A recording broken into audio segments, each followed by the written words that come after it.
people think that they can just, once they get their certification or they get their education or they get whatever it is, that after that, it's just going to be like, okay, start my business and people start coming to me. And it's like, no, actually, you got to, at the beginning, you got to go to them. You got to be in their face. You got to figure out what your systems are going to be to generate leads and things like that.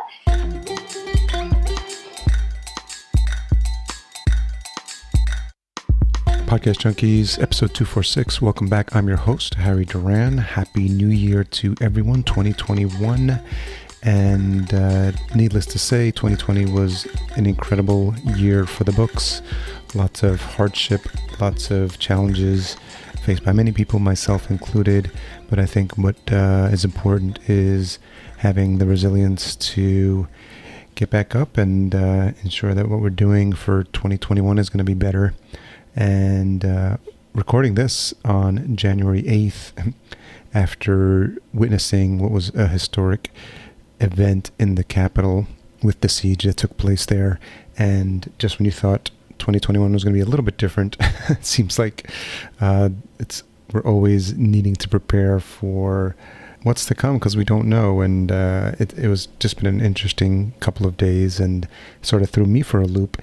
I know that evening I had meant to get the show out a little bit earlier, but was processing that as well. So anyway, hope you and your loved ones are doing well. If you are new to this show, it's the one where we speak to interesting voices in podcasting and get them to just relax and talk a little bit about themselves, their shows, and whatever else is motivating them to move forward.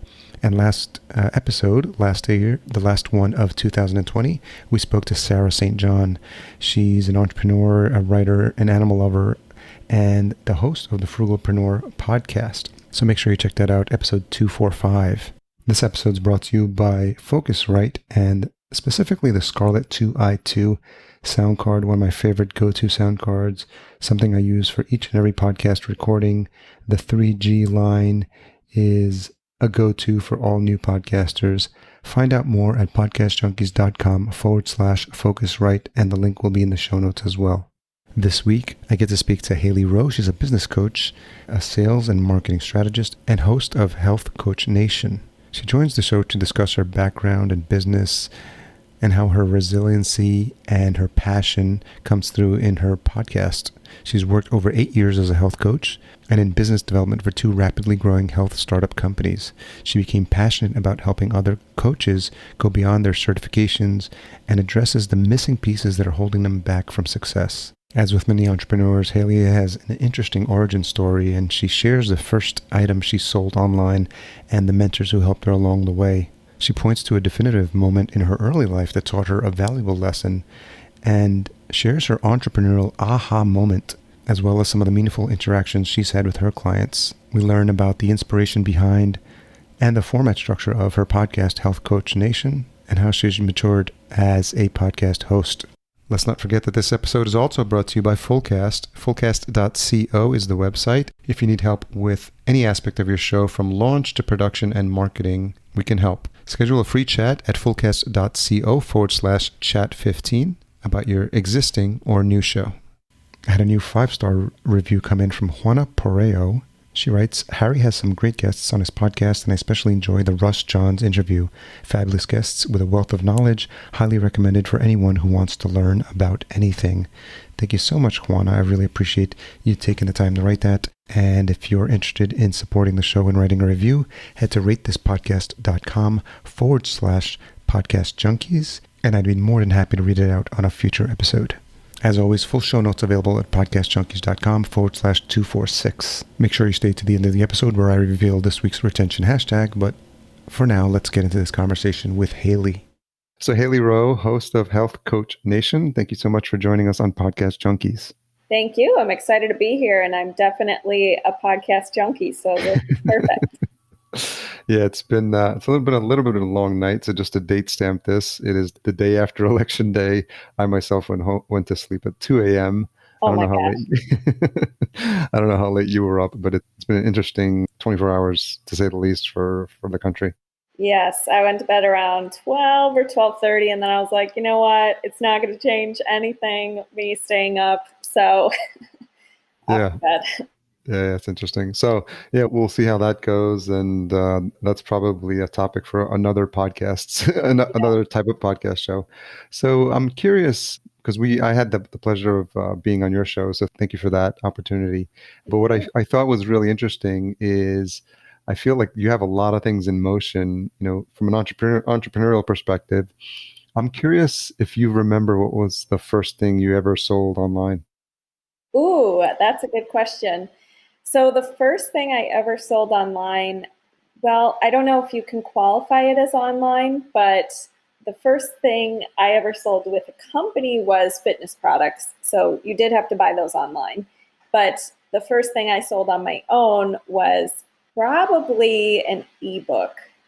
And it was only one copy was bought, and it was a really dumb decision to make that ebook because I did no market research and just felt like it was a great idea, Yeah. and it was not a great idea. And so I learned a lot from that. That was a long time ago, and I realized I will never do that again unless I know that people actually want it, there's a market for this, before spending a lot of time making like a 200-page ebook.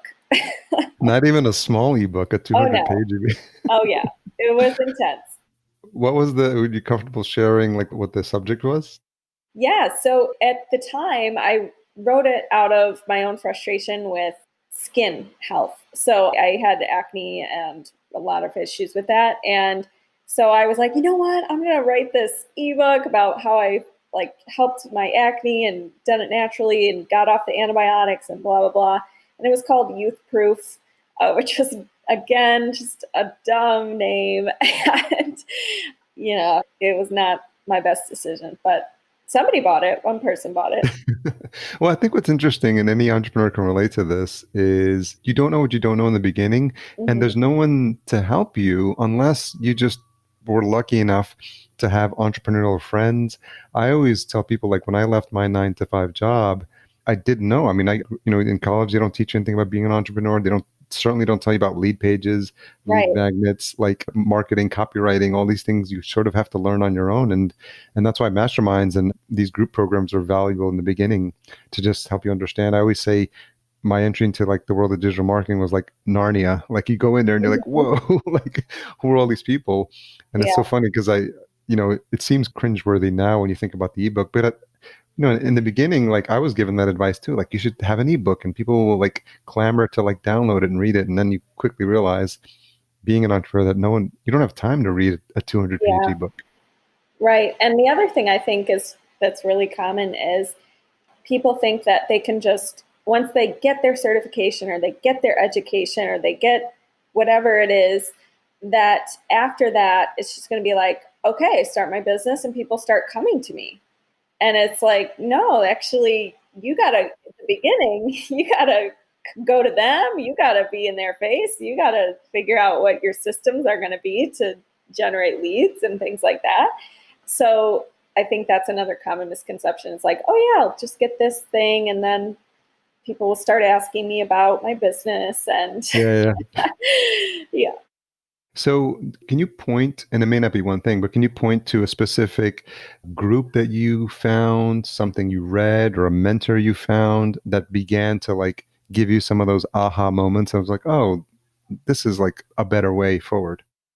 Yes. So there's a couple life teachers and people that helped me. First, I got a bunch of certifications, just like I was mentioning earlier. And I knew I wanted to coach people. I knew I wanted to have my own business. I knew I wanted to be based out of service and do stuff online. And one of the best teachers that, it wasn't a person in particular, but it was working in the startup world, because I did that for a little while and worked on the business development and marketing team. And I realized how fast you have to learn things, how to be resourceful and just go figure things out. The fact that you have to make a decision and just line up with it and overanalyze every little thing and waste a ton of time. So I think that was a super valuable lesson for me, because as somebody who had a bunch of certifications and wanted to have my own business, I still didn't have the character traits or the characteristics to be like, I wouldn't have known how to be resourceful or how to like go figure things out or feel more confident in that if I didn't work in the startup world. So that was one thing. But as far as mentors and programs and things like that, I'm a huge podcast junkie. I love people like old and new, meaning I love people who talk about strategy and traits and characteristics, and like people like Dan Sullivan and people who just embody. I love Alex Sharfin. I know you do too, I think. Yeah. People like that. But I also like the people who talk about what works online currently and that kind of stuff, like the Russell Brunsons of the world. So I would say there's been a lot of great coaches and mentors and programs I've done, and I've taken away, even on the ones where I felt like in the moment I didn't get my ROI or I got something different than I expected. Still, those provided great wisdom for me about how to make better decisions, how to, how I don't want to be. Like, so I think whether it's been a good investment or a bad investment or a good mentor or what I labeled at the time as a bad mentor, which I don't label it like that anymore, it's been helpful and useful. Yeah, I think it's just as important, the mistakes, so we know like not to do those again. Mm-hmm. And I think as an entrepreneur, what I learned is this concept of failing fast or failing forward, because there will be failures. And I think if people think they're going to become an entrepreneur and not have failures, Tim Ferriss likes to talk about like the hundreds of book publishers he sent his draft for the 4-hour work week to, before someone decided. And I think, did you find that you built up this resilience that you didn't know you had when you became an entrepreneur, just like this tough skin, or just kind of like this, I hate to use the word hustle because I feel like it's overused, but this idea of like I have to make this work, like there is no plan B. Yes, 100%. And I really, in the beginning of my coaching business, I was hustling hard, and I was listening to Grant Cardone and like the 10X rule. And I'm like, I got to figure this out. And I'm trying all these different things. And I'm looking like, and I felt like sometimes in the beginning of my business, when people would ask me about my business, I felt like a dog with my tail between my legs. Like, I'm working freaking hard, but I'm not seeing the fruits of my labor yet. And there came a time where you have this thing called the compound effect, as they say. And that started to take off. And then I was freed, I started looking at, well, what am I doing that's not working? How can I focus on the things that work the most and double down on those? How can I find people who are better than me to help with certain things? So then you start to become smarter and work smarter. But I do think there was a period of time, and I can't even remember the original question. What was the original question? No, I think just this resilience, like, resilience. Okay. Yeah. Well, there was a period of time where I was really going for it and had to develop a lot of resilience and have a fast bounce back rate and not take things super personally in my business, because it was a lot of rejection. It was a lot of learning curve. It was a lot of mistakes. And to this day, I still make mistakes, but there was a time period where it really was hard. And so I think that if nothing else, entrepreneurship is the best personal development crash course you could possibly take, because you have to learn what are your weaknesses, take responsibility for everything. Even if somebody else messes up or a client's not ideal, it's still your fault because you either went through with it, or you didn't communicate something, or you didn't set boundaries, etc. So I think taking that responsibility is a lot, but it also makes you empowered, and it allows you to develop this thick skin and learn how to bounce back when you have setbacks. Is there anything in the way you were raised or experiences you had early on where you can look back and you can see, oh, I think I am where I am now because of that family lesson or that life lesson or something early on? Oh, yeah. So I grew up as a singer, and I also dabbled in acting. And I would say that going on auditions, putting out original music, which is like very embarrassing, especially when you're in middle school, which is when I started. It is something that trains you to care less about what people think. And, I got bullied about one of my songs, which looking back, I'm like, I kind of understand why it was really bad. Is it online? At the time, I thought it was so great. Yeah. And so I think that having that experience made me realize like, oh yeah, that happens. But then time goes on and people are not thinking about you as much as you think they're thinking about you. And you just move on and you keep growing and you learn from it. Is any of your old music online? Oh, unfortunately, yes. And the worst part is I don't know my logins to go take it down. So I thought about this before, but I had somebody helping me with my music management, and I no longer have that person's contact information. I can't find them. I don't know how to take it down. So it's out there. Well, that's funny because it's just, well, it's interesting because when you tell the story, it's something to point back to and be like, look, I've tried stuff like I've put myself out there, and you actually have proof that you've done it as well. My theory in life is like if you can't look back 5 years ago, 3 years ago, or whatever, and be like, what was I doing? Or like, that was so weird. You're not living. You got to do that kind of stuff. Not only you're not living, you're not growing, you're not evolving because you should be. It's almost like shedding your skin like every couple of years and be like, okay, like I'm a new version. And to your point, if you do look back and you're like, oh, I'm doing exactly the same stuff I was doing like 3 years or 5 years ago, like what's up with that? You know? Yeah. I studied acting as well. I studied for 3 years in New York City. Oh, So yeah.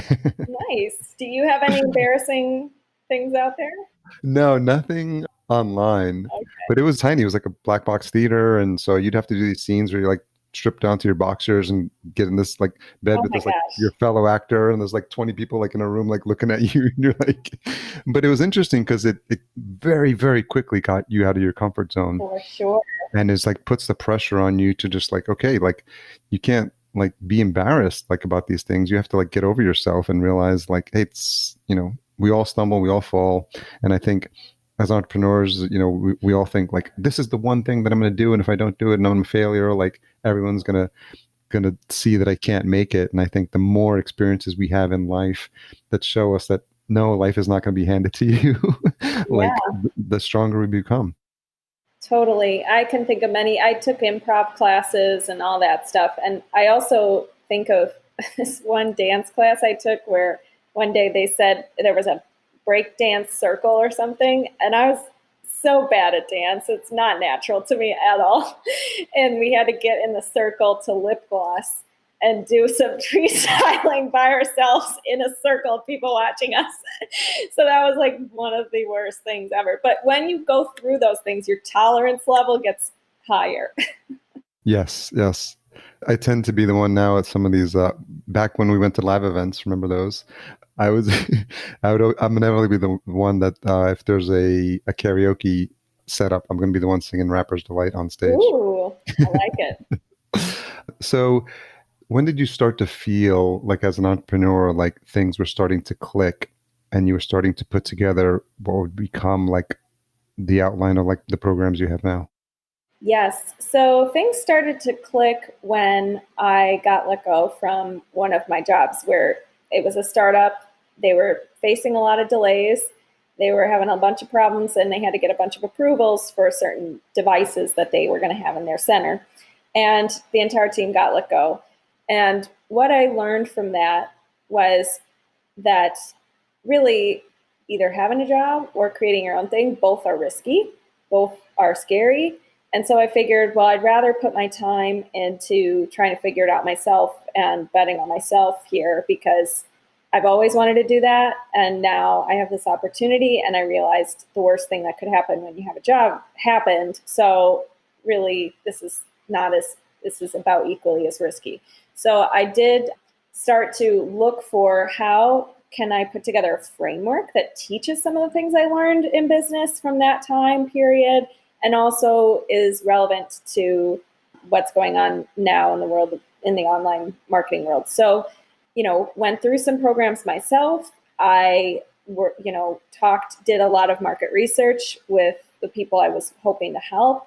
And I started to develop my framework, which I call Grow Your Business the Fast Way. And it stands for followers, which just means like having a full pipeline in your coaching business of potential good quality leads. Action, which is just how do you create content that compels people to take action and is relevant enough that they want to work with you. And then S stands for sales. So how do you overcome your fears around sales? How do you structure your sales process? That kind of thing. And then time and transformation, which is time management. What the heck? How do you not get distracted and have shiny object syndrome? And then transformation, the personal transformation you have to go on, and the transformation you want to provide for your clients and what that looks like in your offers. So that came together. That clicked in the sauna one day. I just came up with that randomly. But all of it leading up to that was a lot of personal conversations that I've talked to hundreds of coaches. I don't even know, maybe thousands. I don't know. But that hearing what they struggle with, being able to present solutions for them, and also my life coaching background came into play with some of the mindset stuff that comes up when you are on your business journey. So yeah, it all started to click when I realized there was this natural interest of people asking me certain questions based on the experience that I had, and it kind of went from there and asked, how can I teach this in a way that provides a framework or is a method or isn't just kind of abstract? So that's where it came from. Do you remember a specific experience with a client where you felt like, because we all have that moment where like, wow, I'm actually adding value to this person, like, or I'm changing something in their lives, or they're having the desired outcome that my program, says it's going to provide. Like, and when you have that feeling, personally, I know that it feels good, and I'm wondering if you can remember when you've experienced that. Oh yeah. So there wasn't a specific like brain blowing moment, but I would say that helping my clients, like seeing my clients have sales come in and book their first client or book their first high ticket client or do something they never thought was possible. Like they, for example, were in this corporate job, whatever, and they never thought it would be possible to sell a $4,000 health coaching package or something. And then they do it. That to me is so thrilling. And even though it's a sale, which I know is like kind of superficial and, whatever, but they're making the impact they're meant to make. And they're doing it in a way that's sustainable and not going to be a hobby now for them and actually a business, which allows them to keep doing it and keep making their impact. So to me, there's nothing more exciting than when my clients are like, oh my God, I did that thing that I was scared to do or I didn't know I could do. And I keep a whole folder of like nice things that my clients have said to me because my my love language probably is words of affirmation. So. Oh, that's interesting. Yeah. Yeah, my partner and I talk about that because we have differing ones and we got to get those aligned sometimes. So what's interesting there is like those are helpful too. Like when you're having a down day, you probably like pull out that folder and be like, okay, I need a boost here because I'm having a tough day. When did you start thinking that a podcast would be something helpful to add into the mix? I really started the podcast completely differently. It was more about health because I was at the time, that's what I felt like talking about with people. And I used it as an excuse to go get people to talk to me who I wanted to talk to. And so that's how it started. But now it has transformed into more of a nurturing tool and just a additional way to I love the idea of being in the ears of your ideal client. And there's nothing more personal and intimate than that. And I know for me how much podcasts have changed. Podcasts have probably taught me more than my education, any mentor, like everything. I am obsessed with podcasts. So I knew I thought it'd be so cool to have one of my own. And I knew what a profound impact it had on me. And so that's kind of another reason why I wanted to do it. Talk a little bit more about the impact because I can sense the energy and excitement that you have for them. So like, I want that, it just bears repeating, especially on this show. Like we can geek out on podcasting and I want to learn more about, how you came to feel that and why podcasts were the vehicle for that. Yeah. So I think for me, as somebody who's always been an old soul and always been somebody who is very eager to learn things, it's and an auditory learner. That's the third thing. If I read things, sure, I soak in some of it, but if I listen to something, it really drives it home for me.